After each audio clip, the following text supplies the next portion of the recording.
वाच्य। वाच्य किसे कहते हैं?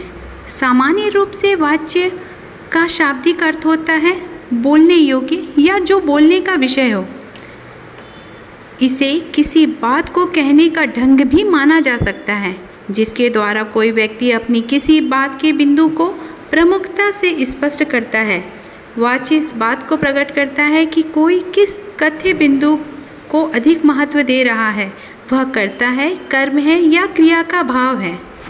हम यह भी कह सकते हैं कि क्रिया का वह रूपांतरण जिससे यह जाना जाए कि वाक्य में क्रिया द्वारा संपादित विधान का विषय कर्ता, कर्म या भाव है, उसे वाच्य कहते हैं। वाच्य का शाब्दिक अर्थ होता है बोलने योग्य या बोलने का विषय। व्याकरण की दृष्टि से क्रिया के विधान को वाच्य कहते हैं। जैसे राम ने रावण को मारा, यह कर्ता प्रधान है।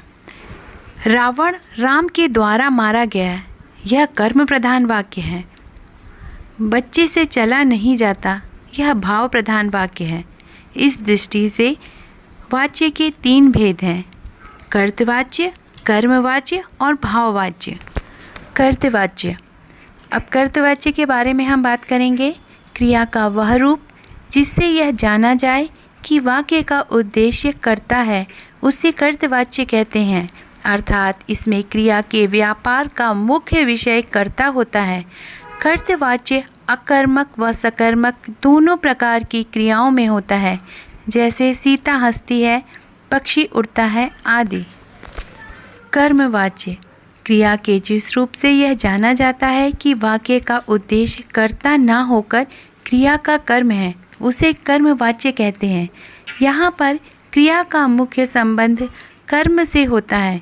जैसे पतंग उड़ाई जा रही है, इसमें क्रिया का संबंध वाक्य का उद्देश्य व प्रधानता पतंग है, ना कि पतंग उड़ाने वाले से है।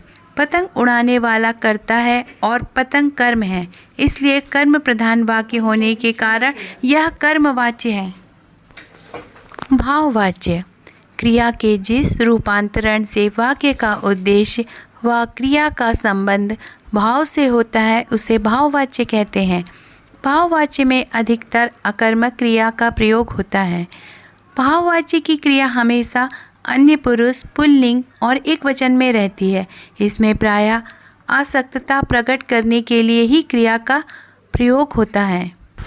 अब हम कुछ उदाहरण के द्वारा भाववाच्य समझेंगे। जैसे सीता से चला नहीं जाता, बच्चे से लिखा नहीं जाता। सीता और बच्चे अन्य पुरुष में लिखे गए हैं और एकवचन में क्रिया और ये एकवचन है और पुल्लिंग में ये क्रिया खत्म हो रही है। इसी तरह आप और उदाहरण भी देख सकते हैं। आज के लिए बस इतना ही। धन्यवाद।